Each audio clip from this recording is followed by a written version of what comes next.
क्या माननीय मुख्यमंत्री नीतीश कुमार जी दिल्ली जाते जाते संविदा कर्मियों को बड़ा तोहफा देकर के जा सकते हैं? क्या संविदा कर्मियों को राज्य कर्मी का दर्जा मिलता हुआ नजर आ सकता है? संविदा कर्मियों को जो है, जो मन में डर जो बैठा हुआ है, वो डर बाहर निकलता हुआ क्या नजर आ सकता है? क्या नियमितीकरण, यानी अब हमारे संविदा कर्मी जितने भी 48 विभाग के संविदा कर्मी हैं सभी नियमित होने जा रहे हैं?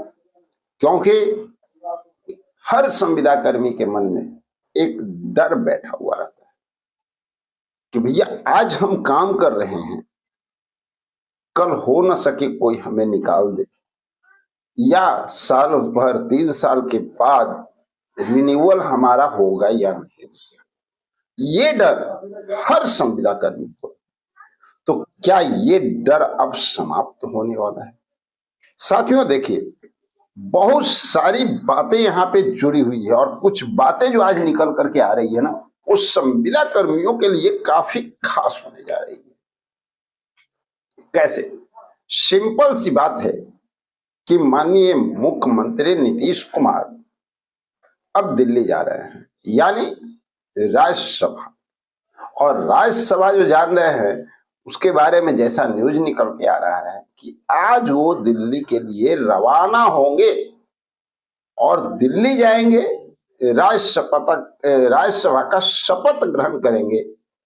और ठीक उसके बाद जो बातें सुनने को मिल रही है, आगे देखते हैं होता क्या है, लेकिन जो अभी तक बातें आ रही है फील्ड में, वो साफ ये संकेत दे रहा है कि उसके बाद वो मुख्यमंत्री पद से इस्तीफा देंगे। तो एक बड़ा सवाल यहां उठ करके आता है संविदा कर्मियों के लिए। जिस तरह से रेगुलर हमारे मुख्यमंत्री चिंतित रहे हैं, संविदा कर्मियों का काम किया है। हाल फिलहाल में ही आप लोग देखे होंगे 2025 के इलेक्शन की जब शुरुआत हो रही थी, उसके पहले उन्होंने काफी सारे संविदा कर्मियों का जो है कार्य को अंजाम दिया। जैसे शिक्षकों को काफी लोगों को जो है नियमित करने का काम किया, जो लोग शिक्षा मित्र में ऑलरेडी बहाल हुए थे कॉन्ट्रैक्ट बेसिस पे, वो लोग भी नियमित हो चुके हैं। और बहुत सारे ऐसे जगहों पे आप लोग देखें कि बहुत सारे जो हमारे 48 विभाग की बात अगर करते हैं तो बहुत सारे ऐसे विभाग नजर आए जहाँ पे कुछ न कुछ मानदेय लोगों को बढ़ाया गया। कुछ लोगों का अच्छा खासा मानदेय वृद्धि किया गया और कुछ लोगों को अल्प मानदेय वृद्धि किया गया, लेकिन संविदा कर्मियों के लिए नजर जो है बना हुआ रहा। और एक बहुत बड़ा न्यूज जो तैरता हुआ अभी तैर रहा है पूरे फील्ड में, पूरे बिहार में खास करके कहें तो सबसे ज्यादा ये न्यूज अभी चल रहा है और लोगों तक जो है ये बातें पहुंच रही है, क्योंकि इसके अंदर कुछ ना कुछ सच्चाई तो है। हम सभी लोग जैसे जैसे जानकारियां निकाल रहे हैं तो कुछ न कुछ छन करके बहुत बेहतरीन जानकारी निकल करके सामने आती है। तो स्वाभाविक है कि ये न्यूज पूरे मीडिया में, सोशल मीडिया में छाएगी ही छाएगी। संख्याकी स्वयंसेवक को लेकर के बात आ रही है कि अब उन लोगों का भी दिन जो है बदलने वाला है, क्योंकि संख्याकी स्वयंसेवक को लेकर के बातें आ रही है कि सरकार में हलचल तेज है और संख्याकी स्वयंसेवक को अब जो है पद वापसी हो सकती है, यानी उनको पद दोबारा दिया जा सकता है, उन्हें दोबारा से काम पे लिया जा सकता है, क्योंकि वो लोग ऑलरेडी हटा दिए गए थे और लंबे अरसे से इंतजार कर रहे थे, मांग कर रहे थे, धरना प्रदर्शन कर रहे थे। अब सरकार की नींद खुली है और सरकार भी चाह रही है कि संविदा कर्मियों को अब जो है जगह दिया जाए। लेकिन एक और बड़ी खुशखबरी निकल करके सामने आ रही है कि अगर संख्या के स्वयं सेवक जो कर्मी हैं उनको अगर जगह दिया जाता है तो उन लोगों को इस बार जो जगह दिया जाएगा वो एक तरह से अवैध होने वाला है। यानी यूं कहा जाए कि अब वो कॉन्ट्रैक्ट बेसिस पे नहीं रहेंगे कि हाँ 3 साल में उनको जो है रिन्यूअल कराना पड़ेगा, 1 साल में रिन्यूअल कराना पड़ेगा। अब जो है वो परमानेंट के तौर पे काम करेंगे।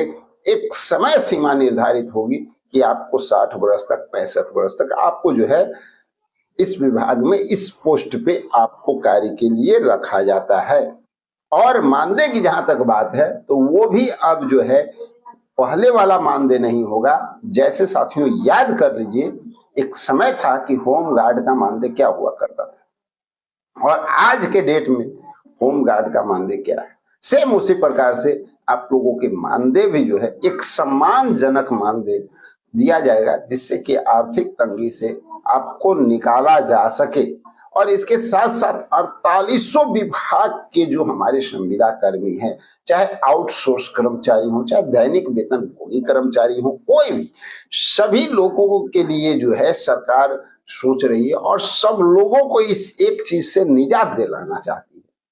ये चाहती है कि कॉन्ट्रैक्ट पे जो परेशानी जो संविदा कर्मियों को रेगुलर होता रहता है, वो समस्या अब इनका समाप्त हो जाए। जो उनके मन में जो डर रहता था, जिस वजह से वो सही ढंग से काम नहीं कर पाते हैं, क्योंकि उनको एक डर रहता था कि कोई भरोसा नहीं है कि अगले बार हमारा रिन्यूअल होगा या नहीं, कहीं हमें काम से तो नहीं निकाल दिया जाएगा, यानी हमारे साथ कुछ ऐसा हो तो नहीं जाएगा कि भविष्य में हम क्या करेंगे, भविष्य में अपने परिवार को फिर भरण पालन पोषण हम कैसे कर पाएंगे। एक काम आज मिला हुआ है, काफी लंबे अरसे तक इस काम में हम लगे हुए हैं, आने वाले समय में अपने भविष्य को कैसे सुरक्षित, यानी इन सारी बातों का जो है मन में डर खौफ जो होता था ना, वो अब समाप्त होता हुआ नजर आ सकता है। और सरकार जो है इस पहलू पे काम करती हुई कहीं न कहीं दिख रही है। तो सरकार की मंशा अब ये हो रही है कि जितने भी ऑलरेडी 48 विभाग में जितने भी कर्मचारी हैं, आज हम नाम नहीं लेंगे, जितने भी पद पे हैं, चाहे वो रात्रि प्रहरी हो जाए, न्याय मित्र हो जाए, ग्राम रक्षा दल हो जाए, या आप वार्ड सचिव हो जाए, ठीक है, लोक शिक्षक हो जाए, शिक्षा प्रेरक हो जाए, आपको कस्तूरबा गांधी बालिका विद्यालय के जो संविदा पर कार्यरत कर्मचारी हैं, संख्याकी स्वयंसेवक हैं, आशा वर्कर हैं, या उनके साथ साथ आपको आंगनबाड़ी सेविका सहायिका हैं, अन्य और भी बहुत सारे जो कर्मचारी हैं ना, बाल दीदी हैं, तो सभी लोगों को अब एक टेंशन फ्री करना चाह रही है। और वो नियमित करके, नियमित कैसे, नियमित का मतलब कि भाई अब आपको एक लिमिट दिया जाए, इस एज तक आपको काम करना है, बीच में कोई आपको हटा नहीं सकता है। साथियों, ये एक बड़ा पहल हो सकता है और इस पे कार्य जिस तरह की बातें निकल के सामने आ रही है कि चल भी रहा है अंदर खाने, और माननीय मुख्यमंत्री हो सकता है कि दिल्ली जाते जाते एक बड़ी समस्या का निदान करते हुए निकले संविदा कर्मियों के लिए। ऐसा हो सकता है, क्योंकि जो बातें निकल करके छन के आ रही है, अब ये देखना दिलचस्प है कि रियल में होता क्या है। क्योंकि इस तरह का इंफॉर्मेशन जब निकल रहा था तो हमें लगा कि सबसे पहले अपने साथियों को ये सारी इंफॉर्मेशन देनी चाहिए, देखना है होता क्या है। लेकिन एक बात का ध्यान जरूर रखना है कि हम सब लोग जिस तरह से रेगुलर प्रयास कर रहे हैं, जिस तरह से धरना प्रदर्शन कर रहे हैं, जिस तरह से अपनी बातों को सोशल मीडिया पर एक्टिव रूप से रखे हुए हैं, अपनी आवाज को बुलंद कर रहे हैं और सरकार तक ये बातें लगातार जा रही है, इसी का नतीजा है कि आप देखें कि शिक्षा मित्र को भी जो है परमानेंट किया गया, यानी राजकर्मी का दर्जा दिया गया। आपने देखा कि बहुत सारे लोगों का जो अल्प मानदेय वृद्धि या मानदेय वृद्धि जो भी हुआ, वो ऐसे ही नहीं हुआ है, ये सोशल मीडिया पे रेगुलर एक्टिव होने से ही हुआ है। जो चीज वायरल होता है साथियों, जिसकी बात बार बार सोशल मीडिया पे होती है, सरकार का ध्यान उस पे जाता है। एग्जाम्पल के तौर पे अभी आप लीजिए, हाल फिलहाल में आपने देखा होगा एक नूरसराय नालंदा जिले में एक बहुत ही कायरतापूर्ण कहा जाए और शर्मसार करने वाली घटना जो घटी, वो जब वायरल हो गया सोशल मीडिया पे, तो भाई प्रशासन भी एक्टिव हो गई, बहुत सारे लीडर एक्टिव हो गए, बहुत सारे पत्रकार एक्टिव हो गए, लोग दौड़ करके वहां पहुंचे और वो जब वायरल हुआ तो उस पर कार्रवाई भी तेजी में हुई। क्योंकि सच्चाई एक और है, आपके देश में आप अच्छी तरह से जानते हैं, आप जहां भी रहते हो, जिस गांव में, जिस कस्बे में, जिस क्षेत्र में रहते हो, उस क्षेत्र को आप जानते होंगे और एक सही इंसान होंगे, तो आपको पता होगा कि आपके आसपास में उस तरह के व्यक्ति, यानी उस तरह के अपराधी सोच वाले लोग हर जगह पे मौजूद हैं। और इस तरह की घटनाएं जो है एक जगह की बात नहीं है, ये हर गांव, हर क्षेत्र में रेगुलर होता रहता है।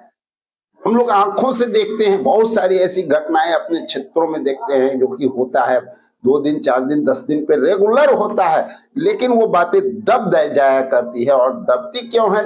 क्योंकि वो वायरल नहीं होती। और जो चीज वायरल हो जाता है ना, उस पे सरकार का फोकस जाता है, उस पे प्रशासन का फोकस जाता है और उसी पे सब कुछ होता है।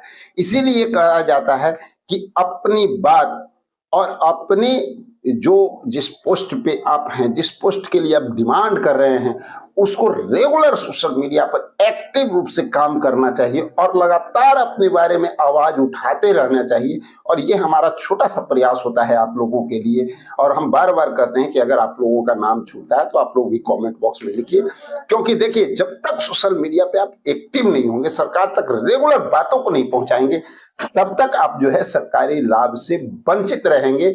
और इसी तरह होगा कि फलना का जो है मानदेय वृद्धि हो गया, फलना को जो है नियमितीकरण हो गया और हमारा नहीं हुआ। इसलिए ये सोच करके नहीं बैठना है कि एक दिन धरना दे करके जो है बैठ जाएंगे, एक दिन कोई कदम उठा करके बैठ जाएंगे तो हमारा काम हो जाएगा। बिल्कुल नहीं साथियों, अगर काम होना है, काम करवाना है, तो उसके लिए रेगुलर एक्टिव होना होगा और इस तरह से होना चाहिए कि सरकार तक आपकी बात लगातार पहुंचती रहे और उसी पे सरकार फोकस भी करती है। तो चलिए मिलते हैं एक और जबरदस्त इंफॉर्मेशन के साथ अगले वीडियो में। जब तक के लिए जय हिंद।